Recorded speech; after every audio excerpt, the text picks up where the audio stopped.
For me, this has been his greatest season at City. The gent from Catalonia has shown yet again how good he is. Manchester City are Premier League champions for the 5th time. We always knew it was coming, and it just rounds off a very, very impressive campaign because it wasn't always impressive. And, the story of their season in the league has been interesting.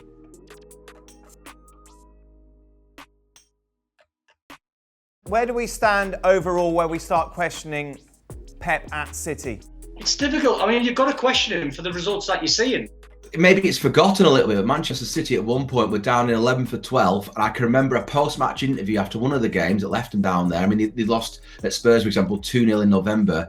Do you believe that Manchester City can still be genuine title contenders this season? We have to start winning games. If not, that will not be possible. So we know it. We struggle to score the goals right now. But the real game that kind of turned it around for him, stroke the team, was they drew with West Brom.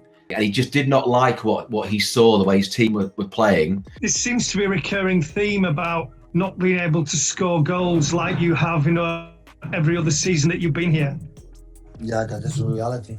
Yeah. Players were not staying in the sort of designated zones with regard to their areas of the pitch. And we're basically running too much out of these areas. And first of all, he's the great Pep Guardiola.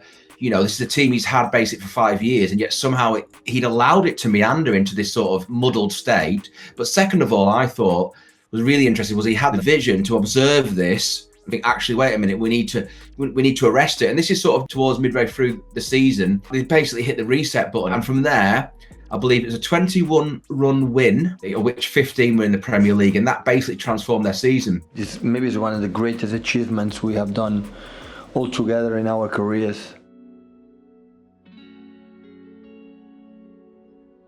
But one of the key things this season has been Guardiola's rotation policy. What's interesting about this is actually it is helped by his own brand of man management, which is quite austere. He's quite distant from players. I've been told players like Kevin De Bruyne, for example, we're unsure what kind of relationship they have with him, only because he doesn't really speak to him too much. But the reason why this works is players know where they stand. There's no chumminess. So you look all around the side, they keep on winning because of this sort of man management approach where there's no favours or favourites. Sterling's a great example. He dropped Sterling, but then he picked him for the Carabao Cup final. He won the free kick from which they scored the winner, and the guy who scored the winner was Laporte, who used to be a first choice. Part of this has been how he's dealt without Sergio Agüero, the club record scorer, and Gabriel Jesus. And how he's done this is with this false number 9. What it effectively means is when City go forward, it's a 2-8 formation because the full-backs drive up and inside, and the sort of false number 9 kind of drops back. Basically, what he wants is the ball all the time because it's interesting. The cliche attack is the best form of defence. Well, with Guardiola, it is a supreme example because obviously, if the opposition don't have the ball, you don't have to defend. In central defence, it's really interesting what he's done. So John Stones really personifies how he's re-geared this defence. I can remember so many times, even at the start of the season, going to the Etihad, and John Stones sitting there, and I'm looking at him thinking, crumbs, he was an England defender at the World Cup. He was the one player that Guardiola asked for directly before he took over City, and here he is in the replacements. But since then, he's been given another chance, and him and Diaz have really, really been solid at the back. In the past, he was not like right now. And John overcame the situation himself. That's why he deserves all my respects, and he deserves a big compliment.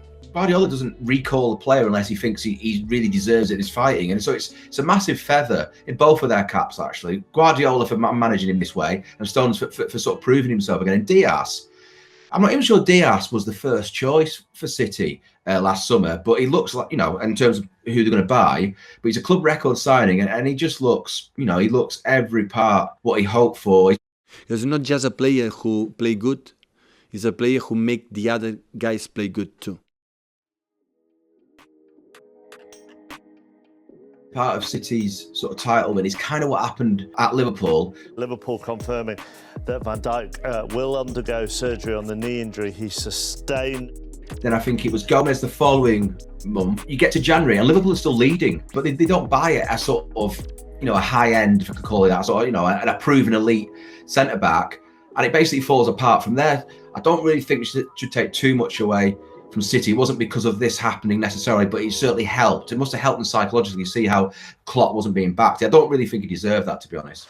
This success here for Guardiola, the Premier League, is his third in 4 seasons in charge of Manchester City. Now, it reminds me a little bit, to be careful here because he is a one-off, but it reminds me a little bit of Sir Alex Ferguson, what he did at Manchester United. But he built an empire there that lasted basically from when he got his first trophy in 1990.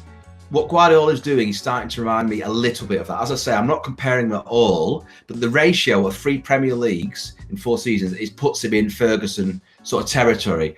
The guy loves winning. He reminds me of Ferguson. I was lucky enough to cover Ferguson's last season and a half. You know, the guy was just genius. And in terms of a football genius, I think Guardiola is up there.